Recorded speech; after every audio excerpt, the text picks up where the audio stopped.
पागबड़ा में आगामी त्योहारों और कानून व्यवस्था बनाए रखने को लेकर पागबड़ा के मदरसा अब्दुल गफूर नईमी में शांति समिति की बैठक हुई।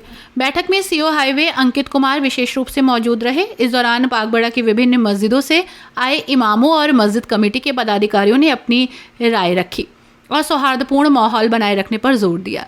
बैठक में प्रशासनिक अधिकारियों और धार्मिक प्रतिनिधियों में सर्वसम्मति से निर्णय लिया गया कि सड़कों पर नमाज अदा नहीं की जाएगी। पुलिस अधिकारियों ने कहा कि यह सुनिश्चित किया जाए कि सभी धार्मिक स्थल अपनी निर्धारित जगह पर ही नमाज और अन्य धार्मिक अनुष्ठान करें ताकि यातायात बाधित ना हो और किसी प्रकार की असुविधा ना हो। बैठक में सड़कों और सार्वजनिक स्थानों पर किसी भी प्रकार के अतिक्रमण को रोकने पर सहमति बने। प्रशासन ने स्पष्ट किया कि त्योहारों के दौरान किसी भी धार्मिक स्थल या आयोजन के कारण सड़कों पर अव्यवस्था ना फैले, इसके लिए सभी को सहयोग करना चाहिए। मस्जिद कमेटी और स्थानीय लोगों ने प्रशासन को पूर्ण सहयोग देने का आश्वासन किया। सीओ अंकित कुमार ने बैठक में कहा कि पागबड़ा में हमेशा से गंगा जमनी तहजीब रही है, इसे बनाए रखना सभी के लिए जिम्मेदारी है। उन्होंने कहा कि प्रशासन जनता के सहयोग से ही शांति व्यवस्था बनाए रखने में सक्षम होगा। उन्होंने सभी धार्मिक और सामाजिक संगठनों से अपील की कि वे त्योहारों को शांतिपूर्ण और भाईचारे के माहौल में बनाएं। बैठक में मुख्य रूप से इमाम शहर पागबड़ा काजी शम्मे आलम, कारी तसव्वुर हुसैन, हाफिज मोहम्मद अली, हाफिज अनवर हुसैन, शहनवाज हुसैन, हाजी ताहिर हुसैन सहित पागबड़ा की प्रमुख मस्जिदों के इमाम, मस्जिद कमेटियों के सदस्य, नगर पंचायत के प्रतिनिधि और स्थानीय समाज सेवी मौजूद रहे। सभी ने प्रशासन को आश्वस्त किया कि वे पूरी तरह से नियमों का पालन करेंगे और जनता को भी इसके लिए प्रेरित करेंगे। बैठक के अंत में प्रशासन ने सभी से अपील की कि यदि किसी को कोई समस्या होती है तो वो सीधे पुलिस या प्रशासन से संपर्क करे ताकि समय रहते समाधान किया जा सके। इस बैठक से स्पष्ट हुआ कि पागबड़ा में सभी समुदायों के लोग सौहार्द और शांति बनाए रखने के लिए प्रतिबद्ध हैं।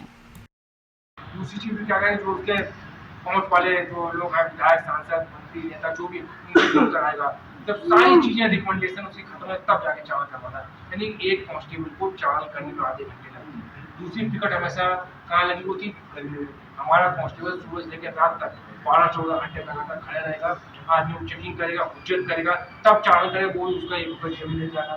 तो समझो फिर भी हम लोग क्यों करें, सिर्फ वहाँ पे फायदे के लिए एक्सीडेंट कम हो, उसमें पूरा पर्पज तो ये है ना। इसमें मैं एक चीज और बता दूँ कि इसमें जो चालान होंगे तो उसमें तो जो आपके पास कुछ लाइसेंस है नहीं है या कागज का तो नहीं हम लोग मानेंगे, क्योंकि हमारा उद्देश्य आपका चालान करना नहीं, हमारा उद्देश्य आपको सुरक्षित करना है। तो सुरक्षित करना का तो आप कागज लेके चलना बोलिए तो सुरक्षा कोई बात नहीं, हेलमेट लेके चलना बोलिए सुरक्षित नहीं कर।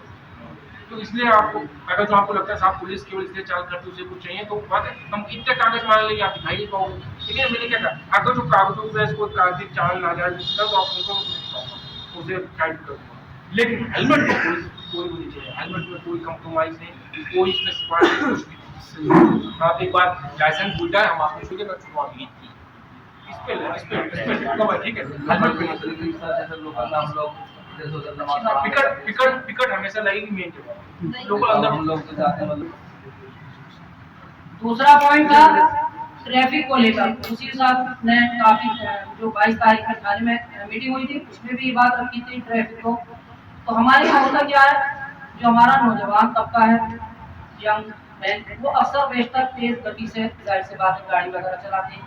तो मैं भी आप लोगों से एक मोहतबाना गुजारिश करूँगा, हमारे यहाँ नियम कानून कभी कभी धज्जियाँ उड़ा दी जाती हैं और कुछ चीज़ें तो ऐसी है कि हमें देख के भी बड़ा अजीब सा लगता है। तो रोड है और बीच रोड पर गाड़ी खड़ी करेगा और फिर सामान खरीदने के लिए जाएगा।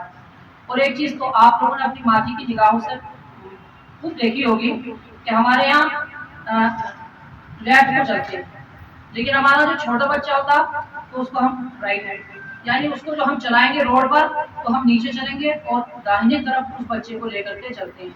अगर कोई हादसा भी होगा तो उस बच्चे के साथ पहले हादसा होगा। अभी सीओ साहब ने कहा था साहब हमारे बच्चों के साथ बड़े हादसे हो जाते हैं, तो अगर हम इन तमाम चीज़ों को देखें तो हम कहीं ना कहीं हादसा से बचते हुए जरूर नजर आएंगे। तीसरा पॉइंट था गौखुशी का। तो अल्हम्दुलिल्लाह सीओ साहब मैं आपको याद दिला दूं, जितने भी लोग यहाँ पर बैठे हुए हैं ये लोग अपने जुमे के दिन जो फ्राइडे को अपनी स्पीच वगैरह ये लोग देते हैं तो उसमें अपनी बातों को रखते भी हैं और ये चीज़ काफ़ी दिनों से चलती नजर आ रही है, अब से नहीं काफ़ी दिनों से चल रही है।